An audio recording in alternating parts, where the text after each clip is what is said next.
Welcome to the Pirate Broadcast, where we interview interesting people doing interesting things, where you can expand your connections, your community. Kindness is cool and smiles are free. And let's get this party started. We're going to be talking about a lot of different things today in the Pirate Broadcast and having a great time because, you know, that's what we do here. So welcome to the Pirate Broadcast. We got Jason in the house, a new pirate. Good day, my friend. Good day, Russ. Thank you very much for having me. Well, it's a pleasure. And we were talking before the show about musicians, and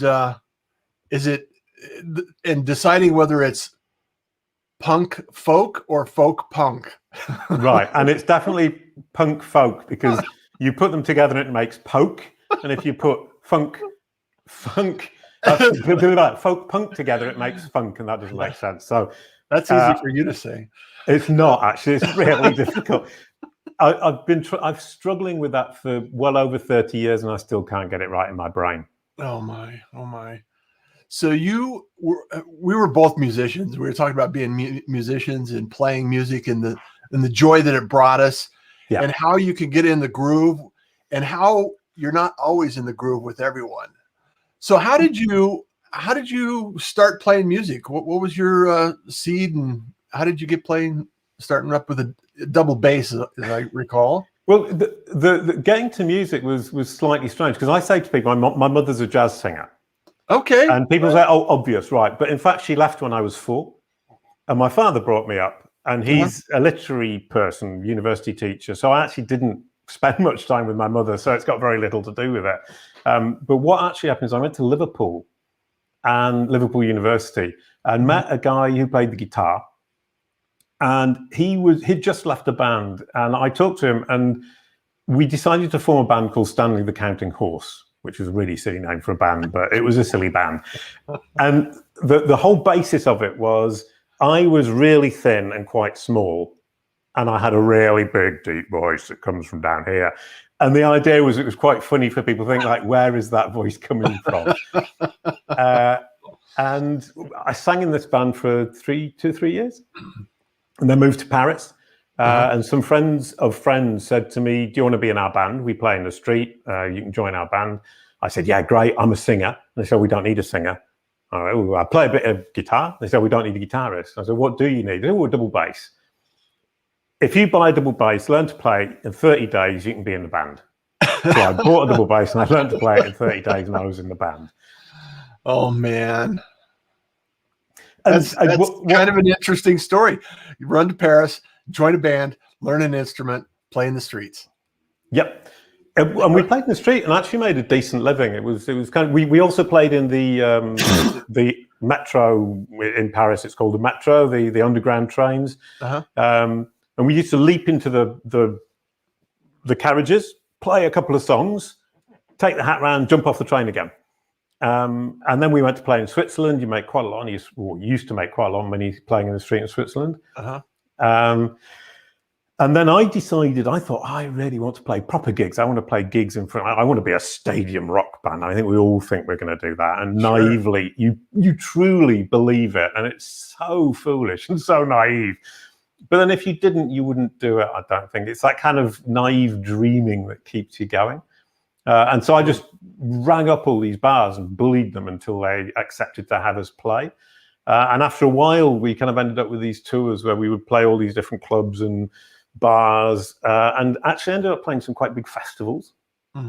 Played with the Pogues and the Mano Negra, who are a famous French kind of Spanish roots band. Played on the same bill as Bob Dylan. Nice. Doesn't make me a better person, but it is cool. It didn't make you a better songwriter? No. I've written over 100 songs. We were talking about recording and writing songs. I find writing songs quite painful. And I listened back to some of the first songs I wrote, and they were pretty appalling. Yeah. I have some of those that I keep in the closet, stored away on a dark shelf. But then every now and then you come up with a song you think, I'm really proud of this. I think this is really good. And I think I would like to think I'm quite honest about when I've done something that's actually very good and when I've done something that's actually quite embarrassing and appalling. Yeah. Well, and I think really the creative process, and maybe you can agree with this or disagree, but I think the creative process, you have to start creating in order to get better, because it's like any instrument, you have to practice at it. And the more you practice and you have those things that you're going, those aren't really, that wasn't really great. Then you can understand where your voice is, where you're headed, where you're taking the next lesson, and continue to improve. And that's what life is, actually. Yeah, no, I mean, everything in life, I agree 100%. I mean, you've got to start creating, make the mistakes to figure out what it is you're good at, what you're not good at, what works, what doesn't work for you. What works for you doesn't necessarily work for somebody else. A song I wrote that is bad for me could potentially be a big hit for Britney Spears, vice versa. Who knows? We will never know, I wouldn't have thought. And I like the concept as well of the blank sheet of paper, because it's the hardest thing is to write something on that blank sheet of paper, and the easiest thing is to then criticize it. Yeah. So I tell people I work with, write something or get something down, and then the client or the person you're talking to or the partner or whatever it might be will come back and say, oh, that's rubbish. And that's the easiest part. They've got the easy part, which is saying it's rubbish, and then you can work on improving it together. And you've just always got to remember they're not criticizing you. They're looking at something and saying, we can do better, but they're just expressing it very badly. Yeah. Yeah, it's hard sometimes not to take things personal, and you still need to work on not taking it personal, because ultimately, especially when you're working with clients and creatives and people that want to do projects, it's always nice to be able to work together for the mutual goal of creating something amazing, right? And that's like a musician in a band. They're all there for the same reasons, and ultimately, sometimes it works really well, and sometimes it doesn't work out at all. So, yeah, and each person kind of brings their talents to the group, and sometimes the group gels and it really works, and the whole thing kind of takes off and it's brilliant. And sometimes there's infighting, but it still works. Oasis being a great example of infighting that still works. And sometimes it all just falls apart, and you've got to think, well, I need to rebuild something else. And that's human relationships. That's life once again. Yeah. So now you've been doing the SERP Guy, the Brand SERP Guy, for some time now. So what was the transition? What was the seed saying, okay, I'm just done playing the double bass, I'm going to go do Brand SERP? And I wake up one day, I think I'll be a SERP guy. Absolutely. Well, the thing about bands is that one day kind of you end up standing on your own thinking, where's everybody else gone? And everyone's left the band except you. And that was my situation. I was standing there with a double bass going, well, all of a sudden there's only me and I can't actually do this on my own. So, we all need support and help and groups, and doing it on your own is never very rarely a realistic option, let's say. Yeah. And kind of went into a period where I was wondering what I was going to do, and I suddenly thought, I can write songs for kids. That'll be cool. So I wrote some songs for kids and went around all the record companies, and they went, we can't release a record by Jason Barnard of kids songs for kids. You're a punk folk musician. That doesn't work. And so none of them would release them. So my wife and I created a website for kids because I'm the kind of person who thinks, I'm sure this is good. Once again, I'm being honest with myself. It was good. It wasn't the best thing in the world, but it was good. And we created characters putting out to the world. Yes, exactly. And we created characters and created a website. I learned Flash in a bit like the double bass. I had a month to learn Flash, and I learned Flash in a month. And then we released this site, and we ended up with 5 million visits a month, 100 million page views in 2007 in a month. So that's 1 billion page views in a year. Yeah. You're like this, living on an island in the Indian Ocean, just off the coast of Madagascar, called Mauritius. That sounds terrible. Somebody had to do it, right? Yeah, terrible. I was the blue dog, and my wife was a yellow koala. And we basically ran this website and made a TV series for 10 years. Before that fell apart in its turn, as these things have a tendency to do. And the segue into Brand SERPs was interesting, because I then pitched to clients and said to them, if I can drive 1 million visits a month from Google to this kid's website, imagine what I can do for your business. And that's how I hooked the new clients and got my new career going. And I actually went into these meetings, got everyone really excited. I thought, that's sold. I've got that as a client. I've nailed that one. And then a lot of them wouldn't sign. And one client who did sign said, you know what we did as soon as you walked out the room? We looked you up on Google. We searched your name on Google. And what came up? It was a blue dog. And you can imagine all the other people saying, I'm not having a blue dog looking after my digital marketing strategy. So what I then decided to do was say, I need to push the blue dog to a minor position and boost up the kind of credibility of being a digital marketing expert by writing for Search Engine Journal, Search Engine Land, getting all these kind of the digital marketing, building your authority, and getting the blue dog less to be this front and center thing and more to be part of my backstory. Yeah. And it occurred to me that my conversion rate, I mean, I don't really know exactly what it was, but let's say it was 50% beforehand, went up to 80% because I was convincing when people search my name. Yeah. So for those that may not be familiar with search and some of the terms, sorry. Yeah, let's go back to the foundation of what SERP actually represents. Very good. Yes, search engine results page. I tend to say it as this kind of word that everybody knows, and of course they don't. Well, yeah, inside the knowledge, inside the sphere of knowledge, we're all so familiar with the terms, right? Outside the sphere, you're kind of like lost. It's like, what are you talking about?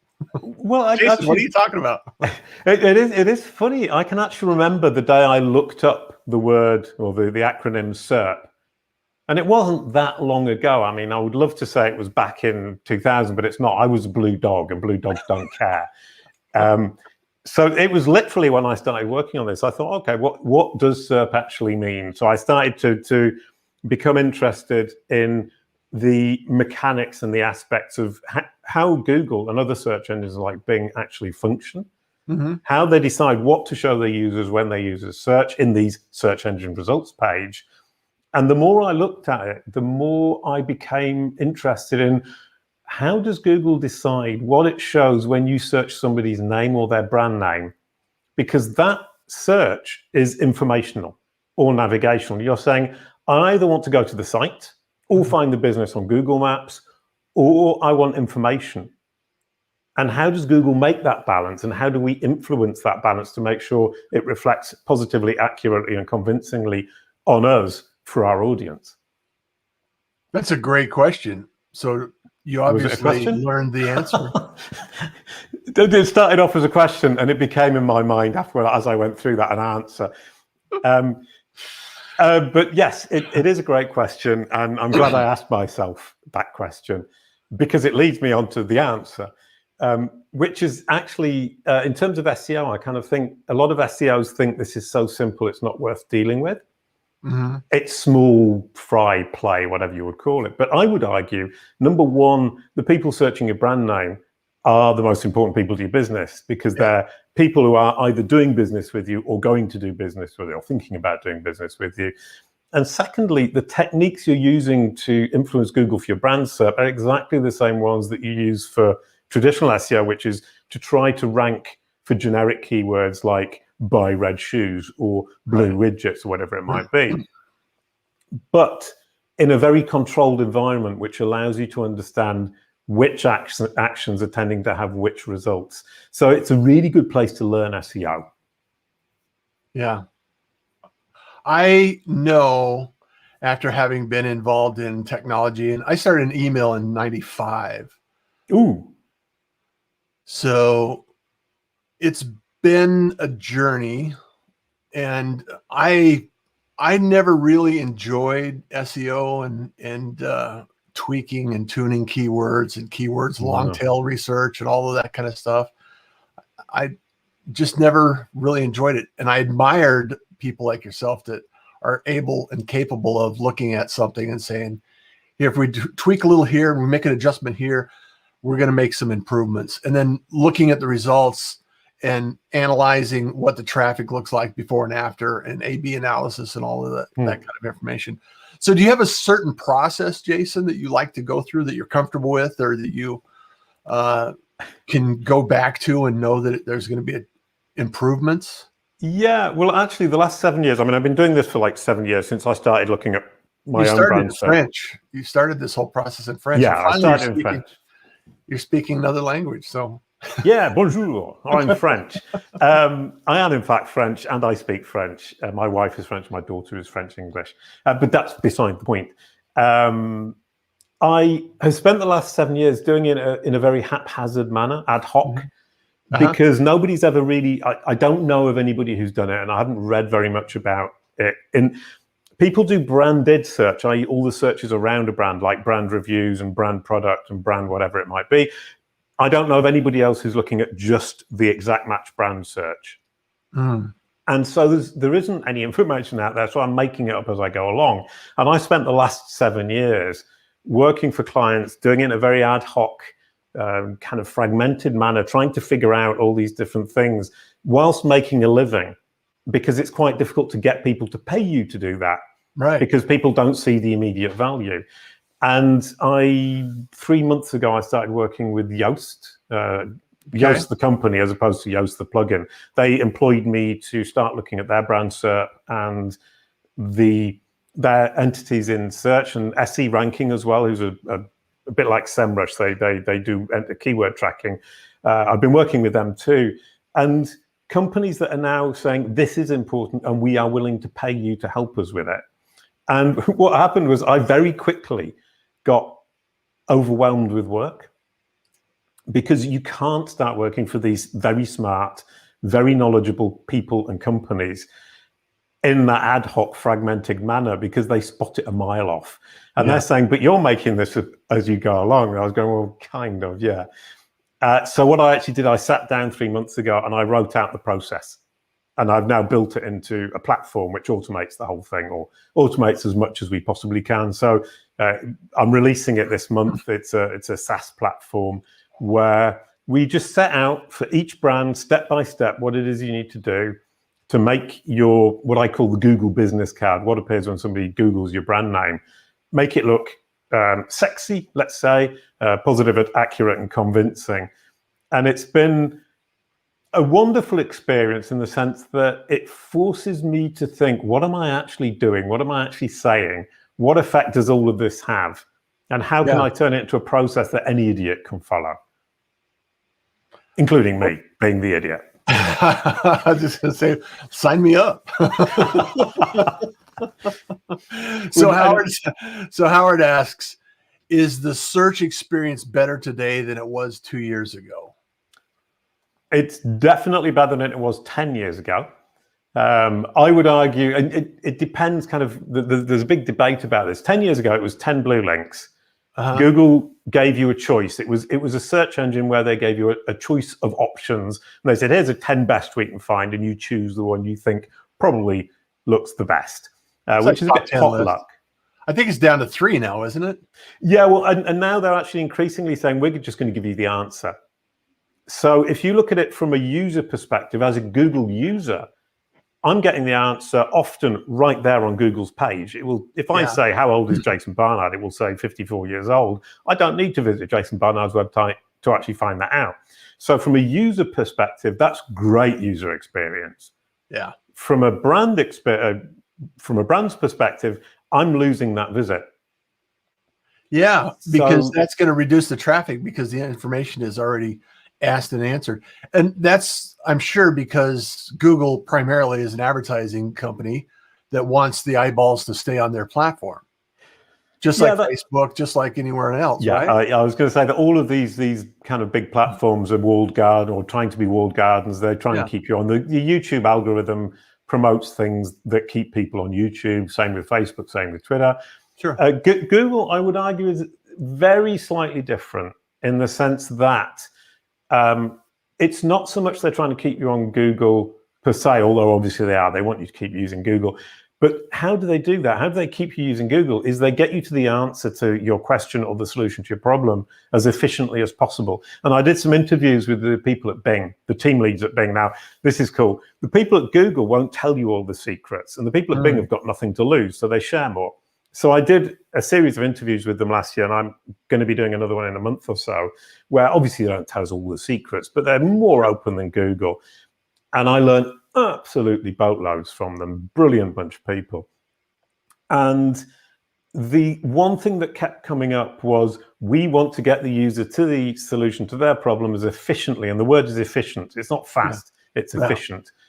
Efficiently as possible. And if that means telling you Jason Barnard's age right there in the results, that's what we'll do, because we want to satisfy our users. And one thing I would suggest is that people who are complaining about Google doing this are complaining about Google doing exactly what they themselves do for their own users, which is try to satisfy them as efficiently as possible. So we all want to Google keep is them on our website as well. Exactly. So we're all fighting the same game.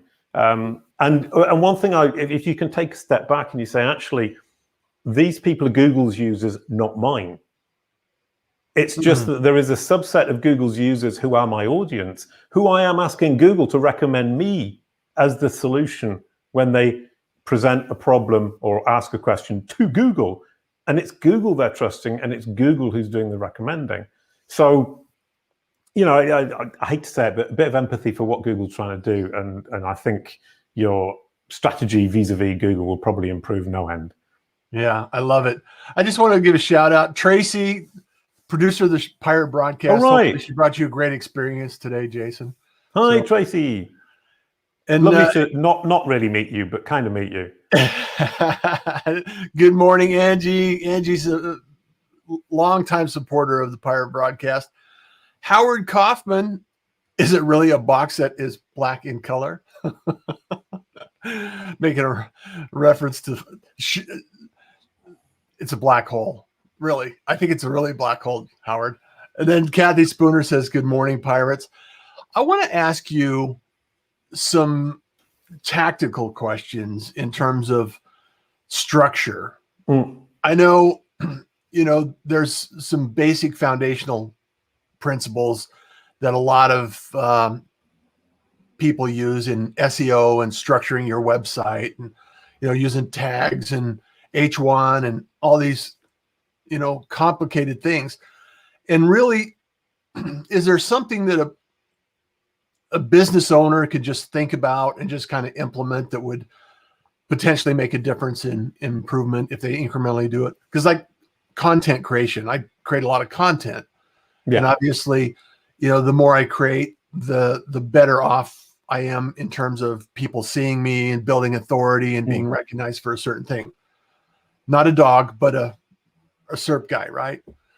Same thing. It's, you have to put enough information out there that is an authority in that particular space where people can search and you can be found. So are there basics that we need to think about as a business owner that's not involved in this process? Well, I think kind of possibly the most important piece of advice I can give anybody is to say, don't think Google is stupid. And don't think that if Google sends people to your site and your site contains rubbish information or bad content or unhelpful content, that you're going to satisfy anybody. It's not this kind of quick win, rich, get rich, gold digging thingy that works at the snap of a button. It's a long process. It's a marketing process. So you've got to come back and say, I'm doing marketing. I'm marketing to a group of people for whom I am relevant and helpful. I'm offering them a solution to a problem. And I need to create content that provides that solution efficiently. So we come back to that idea. Then what I need to do is say, how can I package this content, this solution, and present it to Google so Google will then recommend it to its users?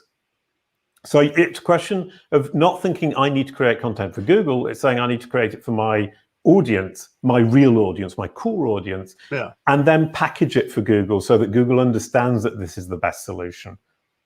So it's really a question of packaging for Google. And if you're making content and you're expecting Google to make that content profitable, I would argue you could do well to take a step back and say, I need to create content that's profitable on its own.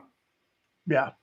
It's profitable. I mean, obviously YouTube is part of Google, but on YouTube, on all these social channels, it's pulling people in. It's a marketing, an aspect of my marketing that stands alone and stands firmly and solidly alone, making my company money. And then if I can package it up for Google, I get a bonus of Google sending me some extra traffic, which is, it's a vast number of users. And once again, remembering that it's only a small proportion of their users who are actually our true audience. And there is no point in trying to get Google or trick Google into sending you users who are not actually your true audience. You need to focus on your audience, and that's in marketing in general. And what I like to say is, I wrote an article, if you want to look it up, it's on Search Engine Journal. And it's basically, I say SEO in a nutshell, and it's saying, there are 3 things you need to consider. If you think about what Google is struggling with, it needs to understand who you are, what you do, and who your audience is. Yeah. Then it needs to understand that you are credible compared to your competitors, who it has also understood who they are and what they offer. Yeah. Then you need to make sure that it can deliver, or that it sees that you can deliver the solution to its users' problems. And everything you do, packaging for Google, needs to serve one or more of those 3 pillars. If you're not helping Google understand who you are, what you do, and who your audience is, if you're not helping it to understand that you're more credible than the competition, and if you're not helping it to understand and to believe that you can deliver, or helping it to deliver, even if it's on the SERP, if you're not helping it with one of those 3 things, you're not doing a good job in terms of Google, packaging for Google. As Anna says, also, understand your audience. I should have said that right at the start, shouldn't I? Thank you, Anna, for bringing that corrective piece of information. First thing, before you do anything else, is understand your audience. Well, it's really, sometimes, just like a musician playing music, you can't play for everyone. You do have to decide what that audience needs to look like, and who you like to work with, and who you want to serve, and create valuable information, create valuable content, create value in the world, and put it out there. That's what the Pirate broadcast does. Is, my goal is to highlight people like yourself that are doing some great work, and be able to say, check out, connect with Jason, make sure that you're, let him know that you're a pirate, make that conversation, start the conversation, because as you know, it's just one conversation away can be, make the difference in your day. So, yeah. And one thing that I do like, I mean, now that I'm thinking about understand your audience, what I've found really empowering about Brand SERPs is that Google potentially understands your audience incredibly well. And if what you're seeing when you search your exact match brand name doesn't correspond to what you think your audience should be seeing, Google has misunderstood your brand. Yeah. Or you've misunderstood your audience. And I would hope it's the former, that Google has misunderstood your brand. And if that's the case, you're dead in the water in SEO. If Google hasn't understood what you're offering and to whom, how can it possibly even consider offering you up as a solution to its users? So search your own brand name and say, does that represent accurately and positively and convincingly who I think I am and what I think my audience should be seeing when they're searching my brand name? And if the answer is no, get to work making sure that Google can understand what it should be showing to your audience. Ooh, I like that. I like that. Good thing we recorded that, Jason. Yeah, I hope you did press the record button when we started. It's so amazing that we can learn something every day. I try to create something every day. I try to learn something every day, try to improve who I was yesterday. And it's really about how we can actually experience life. And it's just like Google, getting tons of information. There are all kinds of noise going out there. Yeah. And we just have to be aware of who we want to have the conversation with, aware of how we want to have a conversation and deliver that message and that value. So it's really important for us to kind of narrow that down. And, the riches are in the niches, as they say. And it's probably better understood that once you get the message crystal clear and everybody that wants it understands it, then you're in that sweet spot. And Google understands it. Your community understands it. Everybody understands it. And then you know what to say when you need to say something. I love the fact, Russ, that we learn something new every day. To quote yourself, back at yourself. I love the way you put that. Thank you. Randy's here, kindness officer. Great insights, Jason. Anna says, good morning. And she also said, you're welcome for that insight. So it's been a wonderful time, Jason. Thank you so much for sharing some insight into SERP, talking about music, life, and how some of your adventures unfolded from being bringing a young dog to a vintage SERP branding expert. So wonderful. Go check it out. Go check it out, Jason, and connect with him. Tell him you're a pirate. Start the conversation. Ask the questions. Build your authority, and let's get moving. All right. Brilliant stuff. That was absolutely delightful, Russ. Thank you very much. So as always, everybody, and do the Google thing, the social media thing. If you like, comment and share. If you found this interesting, share it with a friend that might be interested in learning more about this subject and talking to Jason. This is how we operate at the Pirate Broadcast and the Pirate Syndicate is, share it out. Be genuine. Help someone out today. So I really appreciate you because kindness is cool and smiles are free. Oh, hang on. Oh, that wasn't a smile. That was a frightened expression. I love it, Jason. I love it. Yeah, shame on me. I'm sorry. Thank you so much for being here, Jason. Appreciate you. Take care, Lovely. everyone. Thank you, Russ. Bye. Thank you for joining the Pirate Broadcast. If you found this content valuable, please like, comment, and share it across your social media channels. I would love the opportunity to help others grow in their business. The Pirate Syndicate is a platform where you show up, we produce the show. It's that easy. If you want to be seen, be heard, and be talked about, join the Pirate Syndicate today.